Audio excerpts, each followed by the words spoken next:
எப்போதும் உங்களுடன் chalk pieces academy, design your future. அனைவருக்கும் வணக்கம். இது சாக் பீஸ் அகாடமியின் இங்கிலீஷ் கிராமர் கோர்ஸ் தமிழ் விளக்கத்துடன். இந்த பாட்டில் வாட் இஸ் கிராமர் அப்படின்றத பற்றி நம்ம அதனுடைய இன்ட்ரோடக்ஷன் பார்க்க போகிறோம். இங்கிலீஷில் நீங்கள் பிழை இல்லாமல் எழுதணும் அப்படின்னு ஆசைப்படுறவங்க இந்த கோர்ஸை கண்டினியூஸாக வாட்ச் பண்ணுங்கள். உங்களுக்கு ஏற்படுற சந்தேகங்களை கமெண்ட்ஸ் பாக்ஸில் நீங்கள் கொடுங்க. உங்களுக்கு தேவைப்படுற சந்தேகங்களை கேட்கலாம். அதற்கு உடனுக்குடன் பதில் அளிக்கப்படும். உடனே சப்ஸ்கிரைப் பண்ணாதவங்க நம்ம சேனலை சப்ஸ்கிரைப் பண்ணிக்கோங்க. முதல்ல இங்கிலீஷ் கிராமர் பார்க்குறதுக்கு முன்னால் வாட் இஸ் கிராமர் அப்படின்றத நம்ம தெரிஞ்சுக்கிட்டோம்னா நம்ம இங்கிலீஷில் எழுதுறதும் பேசுகிறதும் எப்படின்றது ரொம்ப ஈஸியாக நமக்கு புரியலாம். காரணம் என்ன அப்படின்னு பார்த்தீங்கன்னா, கிராமர் அப்படின்றது இல்லாமலே நம்ம எழுத முடியும், பேச முடியும் அப்படின்றது முடியாத காரியம். ஏன்னா கிராமர் அப்படின்ற விஷயம் தெரிஞ்சால் மட்டும்தான் உங்களால் இங்கிலீஷில் பேசவோ அல்லது எழுதவோ முடியும். அப்போ வாட் இஸ் கிராமர் அப்படின்றதுக்கு யாராவது ஒரு டெஃபினிஷன் கொடுக்கணும். அதனால் ஒரு டெஃபினிஷனை உங்களுக்காக இங்கே கொடுத்துருக்கோம். ஸோ கிராமர் அப்படின்னா என்ன அப்படின்றதுக்கு ஃபர்ஸ்ட் 2 லைன்ஸை நீங்கள் வாட்ச் பார்த்தீங்கன்னா உங்களுக்கு புரியும். வாட் இஸ் கிராமர் அப்படின்றதுக்கு நம்ம அதில் பார்க்குறோம். Grammar refers to the way words are used, classified and structured together to form coherent written or spoken communication. Grammar அப்படின்றது பற்றி ரெண்டு லைனில் நம்ம தெரிஞ்சுக்கிறலாம். என்ன அப்படின்னு பார்த்தீங்கன்னா, கிராமர் என்பது நமக்கு ரெஃபர்ஸ் டு, அது நமக்கு கொடுக்கிறது அல்லது விளக்குகிறது. எதை அப்படின்னா, the way words are used, the way words are used, அதாவது வார்த்தைகள் எவ்வாறு பயன்படுத்தப்படுகின்றன, அதற்குரிய வழிகள் என்னென்ன, எந்தெந்த வழிகளில் வார்த்தைகளை பயன்படுத்தலாம். கிளாசிஃபைடு, எந்தெந்த வழிகளில் வார்த்தைகளை வகைப்படுத்தலாம், எந்தெந்த வகைகளில் வார்த்தைகள் அனைத்தும் வகைப்படுத்தப்படுகின்றன. அண்ட் ஸ்ட்ரக்சர்டு, கட்டமைத்தல் அப்படின்னு பேர். ஸோ எந்தெந்த வழிகளில் வார்த்தைகள் கட்டமைக்கப்படுகின்றன. இப்போ ஒரு சென்டென்ஸ் உருவாகணும் அப்படின்னா இந்த 3 விஷயம் ரொம்ப முக்கியம். வார்த்தைகள் பயன்படுத்துதல், வார்த்தைகளின் வகைப்பாடு, வார்த்தைகளை கட்டமைத்தல்.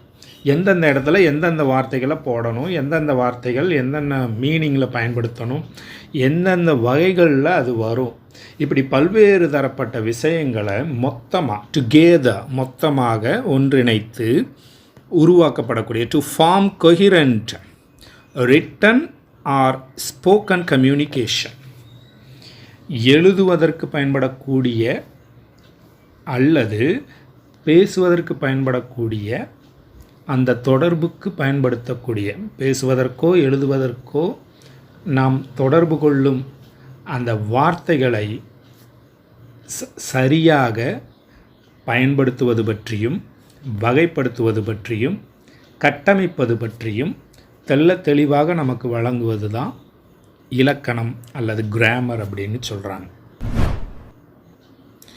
சுருக்கமாக சொல்லப்போனால் கிராமர் அப்படின்றது நமக்கு வார்த்தைகள் எவ்வாறு வாக்கியத்தில் பயன்படுத்த வேண்டும் என்பது பற்றியும், வார்த்தைகள் எவ்வாறு வகைப்படுத்தப்படுகின்றன என்பது பற்றியும், வார்த்தைகள் எவ்வாறு கட்டமைக்கப்பட்டு வாக்கியங்களாக உருவாக்கப்படுகின்றன என்பது பற்றியும், நாம் பேசுவதற்கோ அல்லது எழுதுவதற்கோ பயன்படுத்துவதற்கான வழிமுறைகளை சொல்லக்கூடியது தான் இலக்கணம் அல்லது கிராமர் அப்படின்னு நம்ம சொல்லலாம்.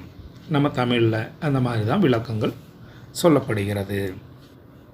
இந்த பயிற்சியில் நாம் கிராமர் அப்படின்ற விஷயத்தை ஒரு 3 பகுதிகளாக நம்ம பார்க்க போகிறோம்.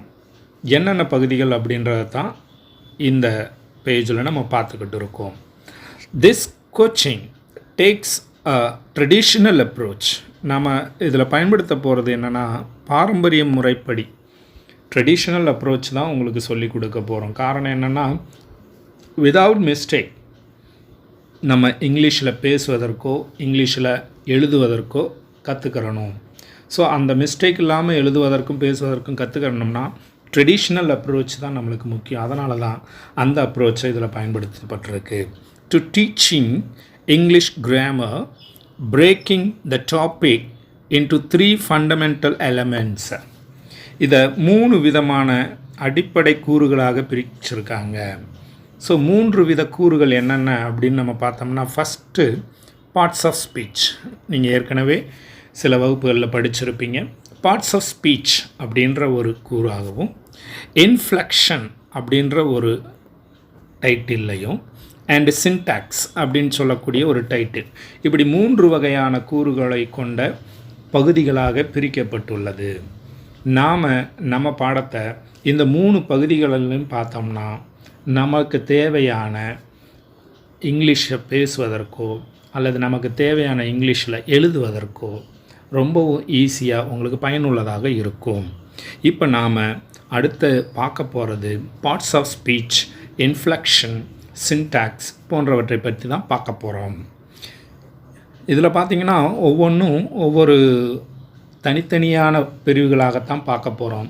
ஆனால் இவைகள் ஒவ்வொன்றுக்கும் ஒவ்வொரு ஒற்றுமைகள் இருக்கும், ஒவ்வொன்றுக்கும் ஒன்று தொடர்புடையதாகத்தான் இருக்கும். Each of this is a discrete individual part, but they are all intrinsically linked together in meaning. So இது ஒவ்வொன்றும் தனித்தனியாக நம்ம படிக்க பார்த்தாலும் அல்லது படிக்க போகிறோம்னாலும் இது ஒவ்வொன்றும் லிங்க்டாக தான் இருக்குது, அதாவது இணைப்பாக தான் இருக்குது. Together in meaning. ஒவ்வொன்றும் வேறு வேறு வார்த்தைகளில் சொல்லப்பட்டிருக்கே ஒழிய மீனிங் பார்த்தோம்னா ஒன்று தான்.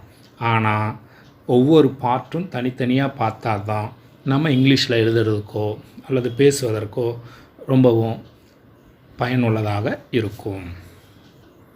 இப்போ நம்ம முதல் எலமெண்ட் அப்படின்னு பார்த்தோம்னா, இங்கிலீஷில் நம்ம பேசணும்னாலும் சரி எழுதணும்னாலும் சரி, பார்ட்ஸ் ஆஃப் ஸ்பீச் தெரியாமல் நம்ம இங்கிலீஷ்குள்ளே போனோம்னா நம்மளால் பல விஷயங்களை அறிந்து கொள்ள முடியாது. இப்போ பார்ட்ஸ் ஆஃப் ஸ்பீச் அப்படின்னா என்ன? நம்மளுக்கு ஸ்பீச்சுன்னா தெரியும், பேசுதல் அல்லது பேச்சுன்னு தெரியும்.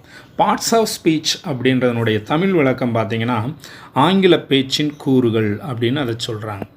ஆங்கில பேச்சின் கூறுகள் அப்படின்னா நம்மளுடைய இங்கிலீஷை பல கூறுகளாக பிரித்து வச்சுருக்கிறாங்க. அதில் பல்வேறு தரப்பட்ட டைட்டில்களில் பார்க்க போகிறோம். அந்த கூறுகள் என்னென்ன, பார்ட்ஸ் ஆஃப் ஸ்பீச் அப்படின்னா என்ன அப்படின்றத நம்ம இப்போ பார்க்க போகிறோம். இப்போ நம்ம பார்ட்ஸ் ஆஃப் ஸ்பீச் அப்படின்றத பற்றி பார்க்குறதுக்கு முன்னால் இந்த பார்ட்ஸ் ஆஃப் ஸ்பீச்சை பற்றி சில விஷயங்கள் இந்த ஃபஸ்ட்டு பேராகிராஃபில் நீங்கள் பார்க்கலாம். In the first part of the guide, இந்த வழிகாட்டியினுடைய உங்களுடைய முதல் பார்ட்டு என்ன அப்படின்னு பார்த்தீங்கன்னா, we will look at the basic components of English words. அதுதான் ரொம்ப முக்கியம். இப்போ நம்ம இங்கிலீஷில் எழுதணும்னாலோ அல்லது பேசணும்னாலோ நம்ம முதல்ல தெரிஞ்சுக்கிற வேண்டியது the basic components of English words.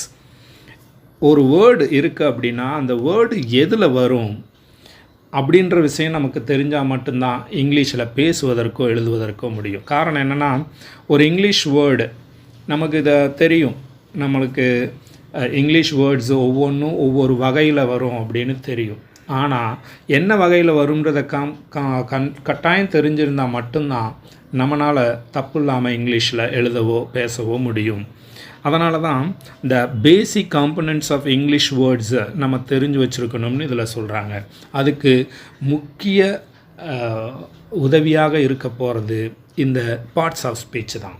ஏன்னா ஒரு வேர்டை எடுத்துக்கிட்டிங்கன்னா அந்த வேர்டு நவுனில் வருதா, ப்ரனவுனில் வருதா, அல்லது கன்ஜங்ஷனில் வருதா, இப்படி பல்வேறு தரப்பட்ட பார்ட்ஸ் இருக்குது. ஸோ அந்த பார்ட்ஸில் இந்த வார்த்தை எதில் வருதுன்றதை தெரிஞ்சால் மட்டும்தான் அதை நம்ம எந்த இடத்துல பயன்படுத்தலாம்ன்ற விஷயத்தை நம்மளால் ஈஸியாக புரிஞ்சுக்கிற முடியும். ஸோ இந்த பேசிக் காம்பனன்ட்ஸ் ஆஃப் இங்கிலீஷ் வேர்ட்ஸ் நம்மளுக்கு கட்டாயம் தெரிஞ்சிருக்கணும். இப்போ the parts of speech are the categories to which different words are assigned based on their meaning, structure and function in a sentence அப்படின்னு சொல்கிறாங்க. பார்ட்ஸ் ஆஃப் ஸ்பீச் அப்படின்றது என்னென்னா categorise பண்ணப்படுது. Categories அப்படின்னு சொல்லுவோம், தனிப்பட்ட வகைப்படுத்துறது. அதாவது எந்தெந்த வார்த்தைகள் மீனிங்ஸில், ஸ்ட்ரக்சர் அமைப்பில், ஃபங்க்ஷன் அது செய்கிற வேலை, இந்த 3 விதத்தில் அதை கேட்டகரைஸ் பண்ணி பிரிக்கிறாங்க. அதாவது அதனுடைய அர்த்தத்தை வைத்தும், அதனுடைய அமைப்பு வைத்தும், ஸ்ட்ரக்சர் அப்படின்னு சொல்கிற அமைப்பு வைத்தும், ஃபங்க்ஷன் அது எந்த இடத்துல செயல்பட போகுது அப்படின்ற விஷயத்தை வச்சும் அந்த வார்த்தைகளில் அனைத்தையும் கேட்டகரைஸாக பிரிக்க, அதாவது பிரிவுகளாக பிரிக்கிறாங்க. அப்போ பல்வேறு தரப்பட்ட பிரிவுகளாக பிரிக்கிற பொழுது அது எந்தெந்த வகையில் வருதுன்றதை நம்ம தெரிஞ்சு வச்சுக்கிறலாம். ஸோ எந்த ஒரு சென்டென்ஸை நீங்கள் எடுத்தாலும் அதில் பல வார்த்தைகள் சேர்ந்தது தான் ஒரு சென்டென்ஸ்னு நம்ம சொல்கிறோம். A collection of words which gives a complete sense which is called a sentence அப்படின்னு சொல்கிறாங்க. ஒரு சென்டென்ஸ் அப்படின்றது என்னென்னா பல்வேறு தரப்பட்ட வார்த்தைகளின் ஒரு தொகுப்பு, அதுவும் மீனிங்கை கொடுக்கக்கூடிய ஒரு தொகுப்புக்கு பேர் தான் சென்டென்ஸ்னு சொல்கிறாங்க. அப்போ அந்த பல்வேறு தரப்பட்ட வார்த்தைகள் ஒவ்வொன்றும் ஒவ்வொரு கேட்டகரியில் வரும், ஒவ்வொன்றும் ஒவ்வொரு மீனிங்கை கொடுக்கும், ஒவ்வொன்றும் ஒவ்வொரு இடத்துல பயன்படும். ஏன்னா ஒரே வார்த்தை வெவ்வேறு இடத்துல பயன்படலாம். ஒரு இடத்துல ஒரு மீனிங்கை கொடுக்கும், இன்னொரு இடத்துல இன்னொரு மீனிங்கை கொடுக்கும். ஸோ அதனால தான் வார்த்தைகளினுடைய அது எந்த பிரிவில் வருது அப்படின்ற விஷயத்தை நம்ம தெரிஞ்சுக்கிறணும் அப்படின்றது ரொம்ப முக்கியம். தேங்க்ஸ் ஃபார் வாட்சிங் chalk piece academy, design your future, WhatsApp, YouTube live classes. மீண்டும் அடுத்த பாட்டில் சந்திப்போம். சாஃப்டா இங்கிலீஷை கற்றுக்கோ. எப்போதும் உங்களுடன் சாக்பீஸ் அகாடமி.